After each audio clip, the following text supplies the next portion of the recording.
मेरे दोस्तों बजुर्गों ते मेहरबानों, GS स्टूडियो की तरफों नज़ीर सुल्तानी सलाम अर्ज करदा है ते GS स्टूडियो पेश करदा है सादक पट्टी बागमोड़ वाला वो तुहानू इमामदीन गुआविया दी दास्तान गा के सुनाणगे। दोस्तों, जमीन धन दौलत दी लालच सदा ही इंसाना वास्ते खराबी पैदा करती रही है। मेरा ख्याल ये वे कि ये इंज ही रहनी है, क्योंकि ये इंसान की फितरत बन गई है। इंसान इहो ही जानता है ये धन दौलत ना किसी दे नाल गई ते ना किसी दे नाल जावेगी। सबर करन वालियां दे नाल भलाई हो सकती है। इमामदीन गुआविया दी दास्तान भी कुछ इंज दी है। जिमीदार रहमत दे घर इमामदीन गुआविया लाहौर दे नेड़े गुआवा पिंड विच पैदा होया ते ओहदे सटेले चाचा ने सोचा जिहड़ी 100 मरबा जमीन इमामदीन दे प्यो दे हिस्से आई है ओहदा वारस जम पिया है। पहलों ही साडे प्यो ने सानू 5 भरावां नूं 100 मरबा, इमामदीन दे ताए ते ओहदे प्यो 2 जणियां नूं 100 मरबा दे के साडे नाल ज़्यादती कीती है ते असीं हुण पैदा होने वाले वारस इमामदीन नूं मार के सारी जमीन दे मालक बन जांगे। पर इहदे वास्ते सानू अंग्रेज़ सरकार दी हमायत दा होना जरूरी है ते उन्हां ने अंग्रेज़ दे एक पिट्ठू खतरी नाल गठजोड़ कीता। उस खतरी दा नां सरापा राम सी। ये वाकया किंज होया सादक पट्टी गा के सुना रहे ने ते रिकॉर्ड कर रहे ने लाला जी ते इहदे लखारी ने शायर नज़ीर सुल्तानी। 1885 दे विच इमामदीन सी जम्मिया, रहमत खां दे बूवे अगे गया श्री सी बन्निया। अन्ना ताया शुक्र मनांदा रब ने रहमत कीती, खैर खराता मंडियां बई लोका जाम सीती। 100 मरबे दा अज वारस रब ने सानू दिता, करिए शुक्र खुदा दा सारे रब ने करमे कीता। जदों खबर विच शरीका लोकां जा सुनाई, रहमत खां दे 5 सतेले जेड़े सन पाई।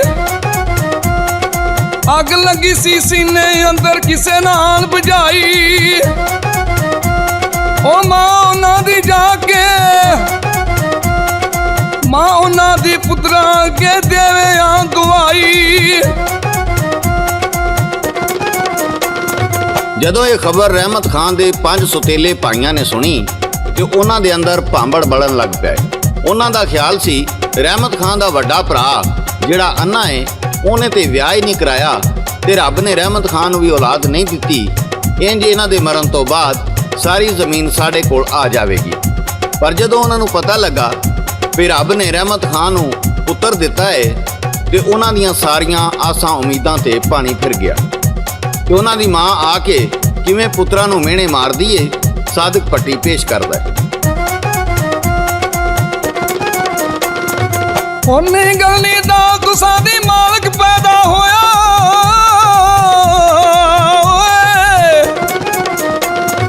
ओनी गलनी दा तुसां दी मालक पैदा होया। 100 मरबा गया जे हथों जे ना बच्चा मोया। कहंदे अम्मा फिकर न कर तू कोई जुगाड़ चलाइए,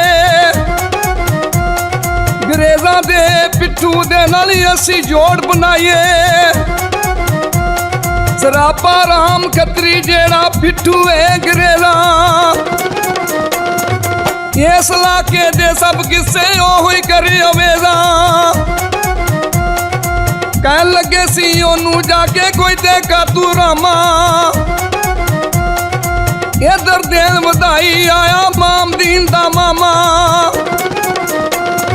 खुशियां चावां भंगड़े पांदे बेड़े रहमत खां दे, मौलवी कोलों पुछे ओना अरफ बच्चे दे नां दे। आ मौलवी साहब कहंदे ने बच्चे दा नां रखो इमामदीन। आज उधरों खतरी ओहदे शरीकां दसदा है डाक बंगला बनन लगा है, तो किवें दसदा है ते सादक पट्टी पेश करदा ते शायर इत्थे की लिखदा। इधर हमें आख्या बन्ना डाक बंगला नेड़े, दसागा मैं जा अंग्रेज़ां उत्थे आए जेड़े। ਆਖਿਓ ਜਾ ਕੇ ਉਹਨਾਂ ਤਾਈ ਅਸੀਂ ਹਾਂ ਗੁਲਾਮ। ਰਾਮਤ ਖਾਂ ਤੇ ਉਹਦਾ ਭਾਈ ਕਰਨ ਨਹੀਂ ਆਏ ਸਲਾਮ। ਜਦੋਂ ਉਹਨਾਂ ਖੱਤਰੀ ਨਾਲ ਗੱਲਬਾਤ ਕੀਤੀ ਤੇ ਖੱਤਰੀ ਕਹਿਣ ਲੱਗਾ ਸਾਡੇ ਨੇੜੇ ਡਾਕ ਬੰਗਲਾ ਬਣਨ ਲੱਗਾ ਏ ਤੇ ਅੰਗਰੇਜ਼ ਬਹਾਦਰ ਉਹਦੀ ਨੀਂਹ ਰੱਖਣ ਵਾਸਤੇ ਆ ਰਿਹਾ ਹੈ। ਤੁਸੀਂ ਜਾ ਕੇ ਉਹਨੂੰ ਸਲਾਮ ਕਰਨਾ ਤੇ ਨਾਲੇ ਆਖਣਾ ਸਾਹਿਬ ਬਹਾਦਰ ਅਸੀਂ ਤੁਹਾਡੇ ਗੁਲਾਮ ਆ ਤੇ ਬਾਕੀ ਸਾਰੀ ਗੱਲ ਮੈਂ ਕਰ ਲਾਂਗਾ। ਉਹ ਜਾ ਕੇ ਅੰਗਰੇਜ਼ ਨੂੰ ਸਲਾਮ ਕਰਦੇ ਨੇ ਤੇ ਨਾਲੇ ਕਹਿੰਦੇ ਨੇ ਅਸੀਂ ਤੁਹਾਡੇ ਗੁਲਾਮ ਆ। ਅੰਗਰੇਜ਼ ਬੜਾ ਖੁਸ਼ ਹੁੰਦਾ ਏ ਤੇ ਉਹ ਸਰਾਪਾ ਰਾਮ ਕੋਲੋਂ ਉਹਨਾਂ ਦਾ ਤਾਰਫ ਪੁੱਛਦਾ ਏ ਤੇ ਸਰਾਪਾ ਰਾਮਾ ਉਹਨਾਂ ਦੇ ਨਾਂ ਦੱਸਦਾ ਏ ਤੇ ਨਾਲੇ ਕਹਿੰਦਾ ਏ ਇਹਨਾਂ ਦੇ ਦੋ ਸਤੇਲੇ ਭਾਈ ਨੇ ਜਿਹੜੇ ਤੁਹਾਨੂੰ ਸਲਾਮ ਕਰਨ ਨਹੀਂ ਆਏ। ਉਹ ਕਹਿੰਦੇ ਨੇ ਅਸੀਂ ਅੰਗਰੇਜ਼ ਨੂੰ ਮੰਨਦੇ ਹੀ ਨਹੀਂ, ਅਸੀਂ ਅੰਗਰੇਜ਼ਾਂ ਨਾਲ ਨਫ਼ਰਤ ਕਰਨੇ ਆ। ਅੱਗੋਂ ਸਾਹਿਬ ਬਹਾਦਰ ਕੀ ਕਹਿੰਦਾ ਏ ਤੇ ਸ਼ਾਇਰ ਕੀ ਲਿਖਦਾ ਏ। ਕਰ ਦਿਓ ਜਾ ਕੇ ਕਤਲ ਸਾਰੇ ਜਿਹੜੇ ਮੰਨਦੇ ਨਾਈ, ਜਾਂ ਉਹਨਾਂ ਨੂੰ ਪੇਸ਼ ਕਰ ਦਿਓ ਬੰਨ ਕੇ ਲਿਓ ਬਾਈ। ਕਿਉਂ ਨਹੀਂ ਸਾਡੀ ਇੱਜ਼ਤ ਕੀਤੀ ਕਰਨ ਸਲਾਮ ਨਹੀਂ ਆਏ। ਅਸੀਂ ਤੇ ਸਾਰੇ ਹਿੰਦੁਸਤਾਨੀ ਆਨ ਗੁਲਾਮ ਬਣਾਏ। ਕਹਿੰਦਾ ਉੱਥੇ ਰਾਮਾ ਸਾਹਿਬ ਇਹ ਗੱਲ ਸਾਡੇ ਤੇ ਛੱਡੋ, ਜਾ ਕੇ ਤੁਸੀਂ ਪੰਜੇ ਭਾਈ ਸਿਰ ਉਹਨਾਂ ਦੇ ਵੱਡੋ। ਮਿਲੀ ਆਜ਼ਾਦੀ ਉਹਨਾਂ ਤਾਈਂ ਸ਼ੇਖੀ ਦੇ ਵਿੱਚ ਆਏ, ਜਾ ਕੇ ਆਪਣੇ ਘਰ ਦੇ ਵਿੱਚੋਂ ਡਾਂਗਾ ਕੱਢ ਲਿਆਏ। ਜਦੋਂ ਅੰਗਰੇਜ਼ਾਂ ਕੋਲੋਂ ਇਜਾਜ਼ਤ ਮਿਲ ਗਈ ਤੇ ਸਰਾਪਾ ਰਾਮ ਕਹਿਣ ਲੱਗਾ ਹੁਣ ਤੁਸੀਂ ਜਾ ਕੇ ਉਹਨਾਂ ਨੂੰ ਭਾਵੇਂ ਮਾਰ ਦਿਓ। ਉਹਨਾਂ ਘਰ ਆ ਕੇ ਡਾਂਗਾ ਕੱਢ ਲਈਆਂ ਤੇ ਰਹਿਮਤ ਖਾਂ ਦੇ ਡੇਰੇ ਤੇ ਟੁਰ ਗਏ। ਜਾ ਕੇ ਉਹਨਾਂ ਨੂੰ ਕਿਵੇਂ ਮਾਰਦੇ ਨੇ ਤੇ ਸ਼ਾਇਰ ਕੀ ਲਿਖਦਾ ਹੈ ਇਹ ਸਾਦਕ ਪੱਟੀ ਗਾ ਕੇ ਸੁਣਾਣਗੇ। ਕੱਢ ਕੇ ਡਾਂਗਾ ਸਿੱਧੇ ਆਏ ਰਹਿਮਤ ਖਾਂ ਦੇ ਡੇਰੇ।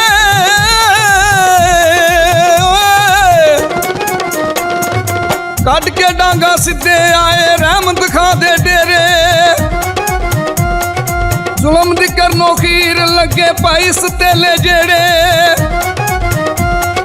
ਕਹਿਣ ਲੱਗਾ ਸੀ ਰਹਿਮਤ ਖਾਂ ਇਹ ਲੜਾਈ ਕਾਦੀ, ਇੱਕੋ ਸਾਡਾ ਪਿਓ ਸਿਪਾਹੀਓ ਇੱਕੋ ਸਾਡੀ ਦਾਦੀ। ਆਖਣ ਲੱਗੇ ਪਿਓ ਸਾਡੇ ਨੇ ਵੰਡ ਨਹੀਂ ਕੀਤੀ ਚੰਗੀ, ਦਿੱਤੀ ਨਹੀਂ ਉਹਨੇ ਪੈਲੀ ਸਾਨੂੰ ਜਿੰਨੀ ਅਸਾਂ ਸੀ ਮੰਗੀ। ਹੋ ਗਏ ਉੱਥੇ ਇੱਥੋਂ ਪਾਈ ਡਾਂਗਾ ਦੇ ਵਰਤਾਵੇ, ਇੱਕ ਚਲਾਵੇ ਡਾਂਗ ਪਿਓ ਤੇ ਦੂਜਾ ਵਾਰ ਪਛਾਵੇ। ਲੜਾਈ ਹੁੰਦੀ ਵੇਖ ਕੇ ਬੀਵੀ ਰਹਿਮਤ ਦੀ ਆਈ, ਕਹਿਣ ਲੱਗੀ ਇੱਕ ਬੰਦੇ ਤਾਈ ਮੁੰਡਾ ਫੜ ਲੈ ਭਾਈ। ਲੜ ਕੇ ਤਿੰਨੇ ਮਰ ਗਏ ਮੁੰਡਾ ਯਾਰ ਬਚਾਇਆ। ਲੱਭਿਆ ਮੁੰਡਾ ਫੇਰ ਸ਼ਰੀਕਾ ਹੱਥੀ ਨਹੀਂ ਉਹ ਆਇਆ। ਮੁੰਡਾ ਲੈ ਕੇ ਬੰਦਾ ਰਹਿਮਤ ਖਾਂ ਦੇ ਸਾਲੇ ਜਮਾਲ ਦੇ ਘਰ ਟੁਰ ਗਿਆ ਤੇ ਜਾ ਕੇ ਉਹਨੂੰ ਸਾਰਾ ਵਾਕਿਆ ਸੁਣਾਇਆ ਤੇ ਨਾਲੇ ਮੁੰਡਾ ਉਹਨੂੰ ਦੇ ਕੇ ਆ ਗਿਆ। ਇਮਾਮਦੀਨ ਦਾ ਮਾਮਾ ਆਪਣੇ ਸਿੱਖ ਯਾਰਾਂ ਨੂੰ ਨਾਲ ਲੈ ਕੇ ਥਾਣੇ ਪਹੁੰਚ ਗਿਆ ਜਿੱਥੇ ਰਹਿਮਤ ਖਾਂ ਦੇ ਸੁਤੇਲੇ ਭਾਈ ਵੀ ਮੌਜੂਦ ਸਨ। ਉਹਨਾਂ ਨੇ ਜਾ ਕੇ ਫਾਇਰ ਖੋਲ ਦਿੱਤਾ ਤੇ ਕਈ ਅੰਗਰੇਜ਼ ਸਿਪਾਹੀ ਮਾਰੇ ਗਏ। ਅੰਗਰੇਜ਼ ਅਫਸਰ ਵੀ ਜ਼ਖਮੀ ਹੋ ਗਿਆ ਤੇ ਉਹਨੇ ਹੁਕਮ ਦਿੱਤਾ ਇਹਨਾਂ ਦਾ ਪਿੱਛਾ ਕਰੋ, ਇਹਨਾਂ ਨੂੰ ਕਤਲ ਕਰ ਦਿਓ।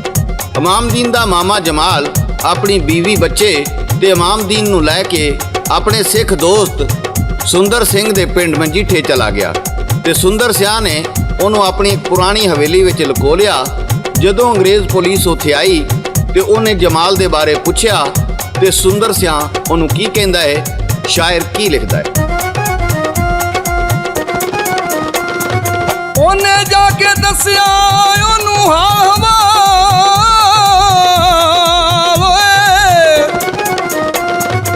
ਉਹਨੂੰ ਜਾ ਕੇ ਦੱਸਿਆ ਵੀ ਸਾਰਾ ਹਾਲ ਵਾਲ। ਤੁਰਿਆ ਫੇਰ ਜਮਾਲ ਸੀ ਵੀ ਸਾਥੀ ਲੈ ਕੇ ਨਾਲ, ਬਹਿ ਕੇ ਉੱਤੇ ਕੋਣਿਆ ਤੁਰ ਪੈ ਲੰਮੀ ਚਾਲ। ਆ ਕੇ ਉਹਨਾਂ ਥਾਣੇ ਦੇ ਵਿੱਚ ਖੇਡੀ ਖੂਨੀ ਹੌਲੀ। ਮਰ ਗਏ ਸੀ ਕਈ ਸਿਪਾਹੀ ਜਦੋਂ ਚਲਾਈ ਗੋਲੀ।